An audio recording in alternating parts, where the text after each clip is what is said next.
This conference will now be recorded. Hello, and thank you for watching this video. This video is being presented by the League of Women Voters Minnesota. This video is intended to be a quick informational video about how to register voters. Hopefully this will be a video series, but this video specifically will just be about the actual practical aspects of filling out a voter registration form or going to the voter registration website with a potential voter so that they can register. We'll cover other issues in other videos. So the first thing you need in order to register voters is either to go online to help them register online, or to get paper forms so that they can register on the paper form. We're going to cover the paper forms first. The first question we receive often is, where do we get voter registration forms? You can get the voter registration forms from two locations. You can get it from your local election official office. This is usually a county auditor, or you may have a specific designated office in your local county, your local government. For example, if you live in Minneapolis, you can contact the Minneapolis Elections Department.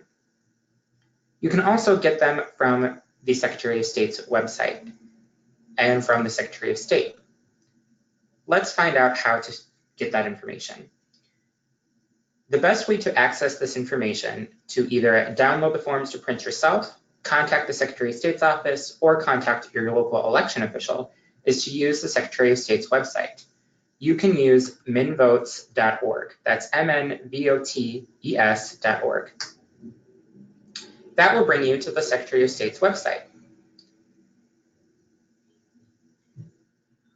You can click on the Register to Vote location in order to help people find forms for registering to vote. That will bring you to this page, which explains information about how to register to vote. You can also find lots of great information about specific scenarios that may require some additional work or information for the voter. But let's say you just need to find paper forms to register people to vote. You can do that. You can either download the form yourself, or you can ask for paper forms to pick up from the Secretary of State's office or from your local election official. The best way to do that, if you want to contact your local election official, which is probably closer to you, is to actually contact your local election office. You can do that by scrolling down and finding your county election office. That will bring you to this screen where you can find your county and the contact information for each election official office. So for example, this is the county elections office for Ramsey County. You can find their address, website, phone number, other information. You can contact your local county election official or other local government official for elections in order to find ways to get paper forms from them. But if you aren't able to do that, or you're able to print forms yourself online, you can do that as well. You can use this webpage to click register on paper, and then you can download forms in various formats. For example, you can do the typical English form. You can also do the English large print, which may be more helpful if you're helping individuals who may have visual impairments. And then, of course, there's also multiple languages other than English in order to help voters who prefer another language to fill out the form. I'm going to show it in English. This is a copy of the voter registration form that you'll see. If you pick up paper copies from your local county election office, they'll look very similar to this. What I'm going to do is walk through this paper form with you as if we were filling it out in person. So I'm going to download this form, and we'll fill it out with an imaginary voter.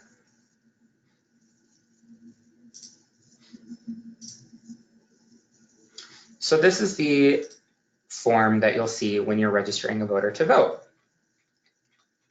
I'm just going to walk through the registration form and fill it out as if I were a voter, and this is the same way that you would assist a voter in filling out the form as well.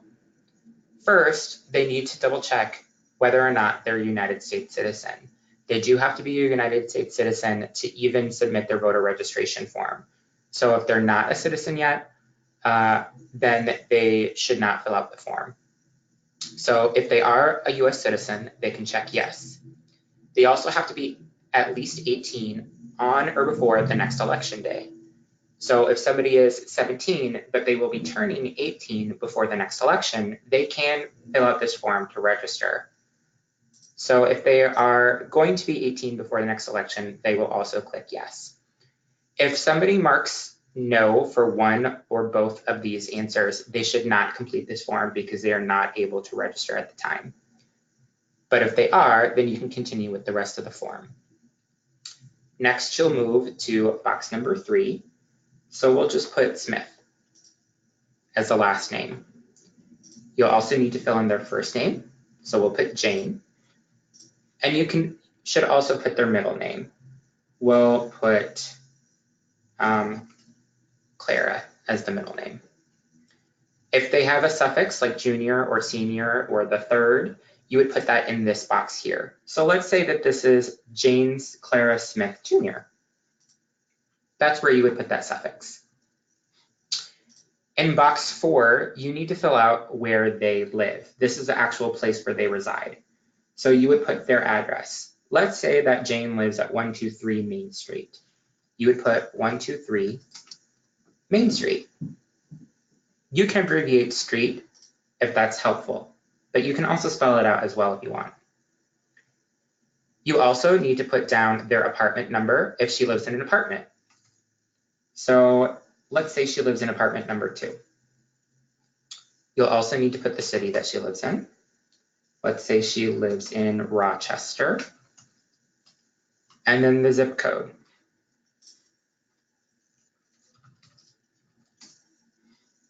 So let's say that she lives in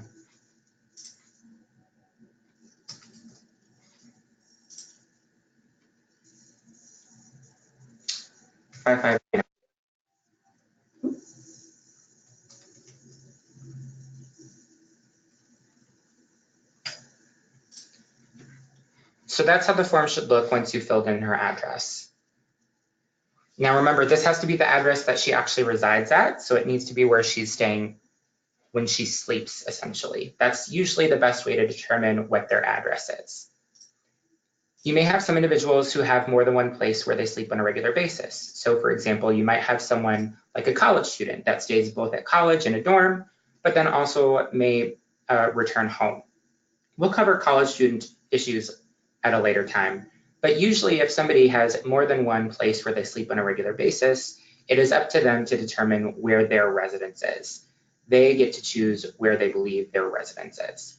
Another good example is individuals who are what we call snowbirds. They have a residence in Minnesota, but for sometimes during the year, they might live in another address in the United States for several months. So maybe they go and spend their winters in Florida. They also would be able to pick, under Minnesota law, are able to pick where they live, as long as they spend at least half of their time in Minnesota. You may also have individuals who don't actually live in Minnesota, but are still eligible to vote. So this might include individuals who are traveling abroad, or for example, armed service members who are not living in the United States, but are on for example, serving on a Air Force base or some other service base, military location outside of the country. They can still register to vote, and we'll cover those issues in a later video. Let's stick to what works for most voters in this video. Sometimes you may have an individual who lives in a location where mail is not delivered to the address that they actually reside. This is often a scenario that happens for voters who live in greater Minnesota. They may have an address that actually works as that they live at, but they actually don't receive mail there. They might receive mail at a PO box in a nearby town. So what you would do, if that's the scenario, you would just fill in the PO box number here. And then let's say her PO box number is 4567. You would still need to put the city and zip code. Let's assume for whatever reason she can't receive mail at that address in Rochester. And so let's say that this is her PO box that she can receive mail at. You also need to put the date of birth. Make sure that you're actually putting the date of birth and not today's date. Let's say that Jane is born on today's date, which is July 16th. You would put 07 for July, 16 for the day, and let's say she was born in 1985. Be sure to use the American Standard Version of dates, so that would be month, day, year. It needs to be month, day, year. Some voters are familiar with another type of standardized dating that is often used in other countries, which is day, month, year. But for these forms, they need to be month, day, year. If the individual knows the school district that they live in, they're welcome to fill that in, but it's not required to complete the form. They're also welcome to fill in the county where they live if they know that, but that's also not required to complete the form. They also can fill in their phone number and their email address. Again, both of these boxes are not required to fill in the form. However, it is strongly recommended that they put at least their phone number so that if there is any complications with the form, such as the election official can't read part of the form, or there is an error, or they have questions and need to contact the voter to verify information. That way, by putting the phone number or an email address on the form, the election official will be able to contact the voter to correct any errors. So optional, but strongly encouraged to correct just in case. Next, the voter will need to fill in box number 7. This is an identifying piece of information. Usually it is a government ID or driver's license. And that is usually what most voters will use when they're registering to vote. So they'll check this first box and then enter their driver's license number. Other accepted ID cards might include a regular state ID that's not a driver's license, but it's still a government issued ID, or a tribal license number, for example. However, it does need to be a Minnesota issued license. For example, they can't enter an Iowa driver's license number. If they, for some reason, don't have a driver's license or state ID, for example, they don't drive and they've never needed an ID, then they can also use their social security number. They would check the second box and enter the last 4 digits of their social security number. Like that. They only need to enter the last 4 digits. Be sure that when you're filling out this form with the voter, that they only fill out one of these 2 options. They should not mark both and enter both their driver's license number and their social security number, as that can cause confusion for the election official when they are entering the voter into the voter registration database. So make sure that they're only filling out one. In very rare circumstances, there may be individuals who do not have a driver's license number and also do not have a social security number. This is very rare, and usually voters will have one of the 2. But on occasion, a voter will not have one of those. It may be, for example, that they never received a social security number when they were born, and they also don't drive, so they don't have a state-issued ID. In that case, they can click this 3rd box. However, this is, again, very rare, and most voters will have one of these 2 other forms of identification. If the voter is already registered in the state of Minnesota and are just updating their address or updating their name, they can fill out this box here. These boxes, again, are optional. Voters who have never registered before will not need to fill these sections out. Finally, in order to complete the form, the voter will need to certify that they are eligible to vote. That means they need to sign their name and date this form, certifying that they meet all of this criteria. These criteria essentially repeat the criteria for eligibility for voting in the state of Minnesota, and also makes clear that if they have read and understood the statement, and that they understand that if they give false information on this form, it is a crime. When you're filling out the registration form, be sure to use legible handwriting. It's very important that the information can be read by the election official that will be reading this form. If the election official that receives this form can't read the information on the form because the handwriting is not legible, they will not be able to complete the registration for the voter. Additionally, be sure not to mark in the areas that are for election official use only. For example, this white box at the top right-hand corner of the form should not be marked in. Additionally, the section at the bottom of the page that says it is for election judge official use only should not be filled out. You should make sure not to make any marks in those sections. Along those lines, if you do make an error on your voter registration form, you can scratch out the information and write in new information, but only make sure you do that if it's really clear and to understand what you're scratched out and what the new information is. If you've run out of space or the handwriting is cramped, you may need to start with a new form, and that's probably recommended for most situations, just to be 100% sure that there's no confusion or errors when the voter is registering. So that basically lines out how to register a person on paper. If you do register someone on paper, be sure that their voter registration form is returned to either the Secretary of State's office or a local election official within 10 days of signing the voter registration form. If they do not return the form within 10 days, the registration form is considered expired and cannot be used to register the voter. The voter will have to re-register. Similarly, if the voter has not signed the form is considered incomplete and will not be used to register the voter. You can return these forms to the local election official for the voter if you are able to, and the voter is okay with that. Some voters, however, may wish to return the form on their own because they are uncomfortable handing out information like name, address, phone number, and driver's license number. So they may wish to turn in the form on their own, and that's okay. Just be sure to tell them that they do need to have that information turned in to the Secretary of State or their local election official within 10 days of signing the form. If you want to know where to return this form, that information is on the back.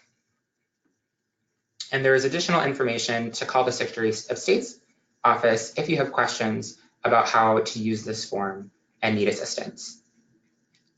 That's how to register someone using a paper form. Now, let's discuss how to register someone online. Registering someone online is very easy and actually is very preferable for many voters. For example, online registration often is quicker and requires no mail. So you can find online registration by going to MNVotes again, that's mnvotes.org. You can then click on Register to Vote and then click on Register Online. This brings you to the online registration form that asks the same questions that are asked on a paper form, but uses a digital form to register. You can help voters register online if you, for example, bring a laptop or an iPad. Voters can even register if they have a smartphone, and you can assist them using their phone. They would fill out the form very much in the same way they would fill out a paper form. They have to answer questions that verify that they are eligible to register to vote. So yes, they are a citizen. Yes, they will be 18 by the next election day. And no, they do not have a felony conviction that they are still serving their sentence for. This question was not asked on the paper form, but it was part of the eligibility criteria that the voter signed about at the bottom of the paper form. What this question is asking is that in Minnesota, individuals who are convicted of a felony crime and are still serving their sentence are not eligible to vote. Those individuals must complete their sentence before they're able to vote. Their sentence includes not only imprisonment, but also probation, parole, and supervised release. So an individual might be living in their community, working and taking care of their family, but still not eligible to vote. If people have questions about whether or not they're still serving their sentence or whether or not they had a felony conviction, they will need to either contact their probation officer or the Department of Corrections or the court in order to determine whether or not they're eligible to vote. The online form has more information, gives you a link for more information to help individuals if they're not sure about their legal status for their felony conviction. So back to the online registration. They'll answer these questions and then they click next. Just like the paper form, they'll need to fill out their name, Jane Clara Smith. And she was Jane Clara Smith Jr. Let's say she's registering for the first time. Again, you'll enter her birth date, which is 1985. And then you can also enter her contact information. Again, it is not required, but is very useful in order to allow the local election official to follow up with the voter in case there's any questions or confusion. Then they would need to enter their identification number. Again, this is where they would insert their state ID number. If they don't have one, they can click the I don't have one box.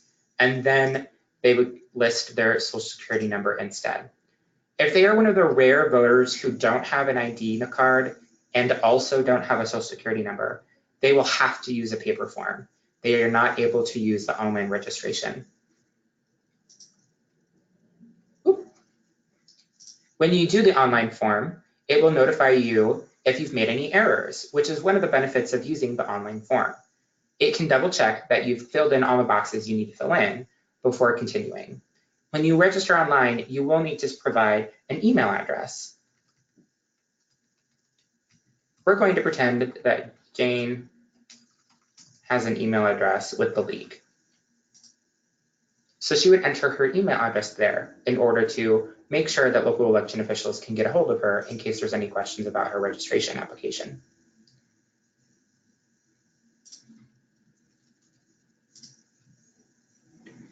Because I forgot to fill in the box for the social security number, it notifies me that that box was not filled in and asks me to ensure that I fill out that piece of the form before continuing. That's part of the reason that it's so helpful to register online. It makes sure that you're not making any errors in the process. Next, it will ask Jane to enter her address. She'll start with her zip code, and then she'll enter her actual address using the form that's created. This is helpful because all of the addresses are standardized. Now, on the paper form, I said that she lived on Main Street, but Main Street doesn't actually exist in Rochester. So we're going to say that she lives on Maple Plaza Southwest. And you would enter the house number. Let's say she lives at 123. And she has an apartment number. And let's say she has number 2. The other benefit of registering online is that they can tell you if your house number can't be found. If the address can't be found, it means that there is an error and they won't be able to register you online. You'll need to contact the local county election office in order to make sure that they're able to register you at the correct address. This conference will now be recorded. I've looked up an address in Rochester just for the sake of using this form to demonstrate what the form will look like when you continue on with the correct address. So we're going to use this address. It'll verify whether or not the address was correctly entered, and you'll have to say yes to confirm.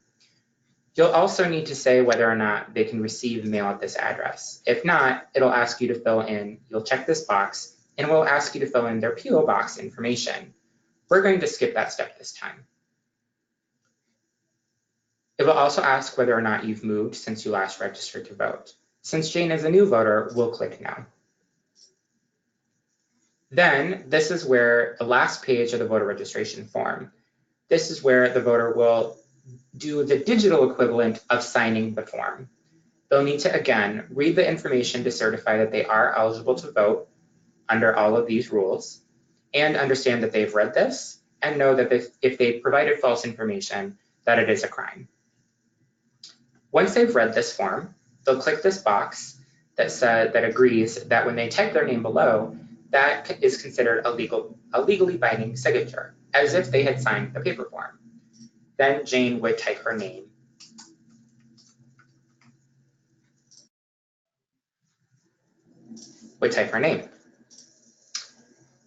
And then the last step is to click submit. That would submit the form to the Secretary of State's office to register the voter. We're not going to complete that today since this is an imaginary voter and only for demonstration purposes. But that's how you would complete the form online. And that's it. Voter registration is pretty simple and straightforward. You're simply filling in the boxes of information that's outlined on the forms. There are certain circumstances that may require additional information or work or certain questions, and we're hoping that there will be later videos that we're having that will answer some of these frequently asked questions for voters. But this should get you a good start on registering voters on your own.